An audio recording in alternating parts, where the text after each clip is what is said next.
Did you know that there are only 6 characters whose techniques have enough potential to surpass the boundaries of special grade, and even Satoru Gojo himself?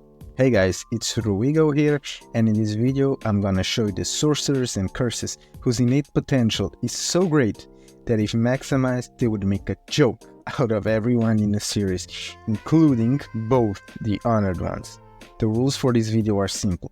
We'll be looking at a theoretical maximized potential version and ranking them based upon their max potential while looking at any possible drawbacks. No holds barred, and although this might vary from character to character, this final version is realistically the most powerful version of its character. And get ready to be surprised, because the characters at the top of this list will be so stupidly powerful that they could completely redefine what it means to be a special grade. But even the bottom of this list is like above 99% of the verse, such as the case with number 6, Hajime Kashimo. Mythical Beast Amber might be looked down upon by the community for its poor showing against Sukuna, but don't be fooled.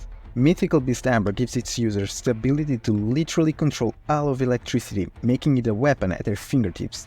This is not only amplifies Kashimo's already nasty sure-hit lightning, but it also gives him extra eyes that could allow him to see even Sukuna's invisible slashes, a massive boost to his stats, and even to electromagnetic waves, which are incredibly fast.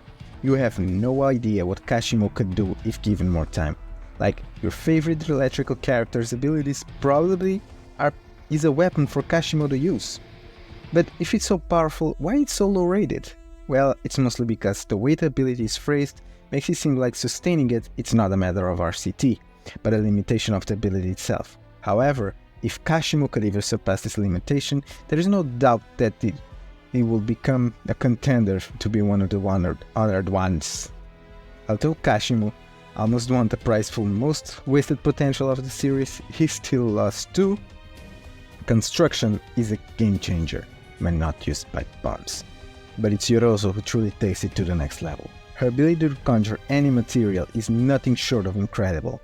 Just imagine the possibilities. Deadly acids, venomous gases, or even defying the laws of physics with impossible structures. Construction is so versatile that it could rewrite the rules of combat itself. Just ask any Green Lantern. However, the ability isn't without its challenges. Not only is it very cursed energy-consuming ability, but crafting complex materials requires in-depth knowledge and time, making it a double-edged sword in the middle of combat. But what truly sets Yorozu apart is her adaptability. She could at any time have a limitless toolkit at her disposal, and let's not forget the potential to create a cursed tool arsenal so vast with weapons that could rival the Kamutoke and the Soul Split Katana. Now that's special grade territory.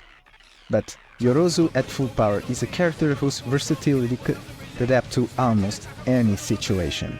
Speaking of which, number 4, Mahoraga. Oh, I mean Megumi. Yes, Megumi Fushiguro itself could have become one of the strongest characters in the series, but it's not for the reason you think. Although Daddy Raga alone could be a threat to every character if given enough time, don't forget that if used recklessly, it could possibly be defeated by almost every top tier in the series. However, what truly makes Megumi a potential powerhouse is Wells and on Abyss and partial summoning. Remember those? Neither does Megumi apparently. Something that completely bypasses the inherent risk of summoning a Shikigami by only using it parts of the animal to create a unique chimera. This means Megumi can create unique Shikigami for every situation. You're fighting a thunder god? Just use Chimera Elephant and douse it with water. The curse you're fighting is flying? Just combine Mahoraga with Nue and boom! Combining Mahoraga with other Shikigami could really make the Prince of Shadows a top tier threat. However, if we're talking about characters who were supposed to evolve to the level of Gojo, there isn't a character more appropriate than number 3, Mahito. Some of you might be surprised to see Mahito so low, and you have good reason to be. Mahito's idle transfiguration is the only technique on this list I would consider to have no weakness. The ability to negate any damage, to one-shot kill enemies with his domain, and even reshape his body at his will is just a fraction of what Mahito can do. For example, For example, Mahito could create an army of transfigured humans, all of whom could have their own curse techniques, turn said humans into cursed tools, or even evolve his ability to reshape the souls to souls that aren't humans, like animals and cursed spirits. You know what else has a soul in the JJK universe? Objects. All of them. This means a maximized Mahito can quite literally do everything and anything he could imagine. Like Nanami said, if left unchecked, Mahito could quite easily become the single-handedly strongest curse the world has ever seen, even surpassing the likes of Ryoma and Sukuna. After all this, you're probably wondering who could surpass Mahito's idle transfiguration, and to be honest, there is no single ability who could stand up to it. Then how about a bunch of them? Number 2. Yuta Okotsu.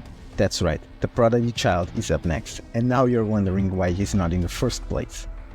And you would be correct, since Maximized Yuta will literally have access to every other ability on this list, and every other ability on the series, meaning that all of the potential of the JJK universe would be condensed into one person.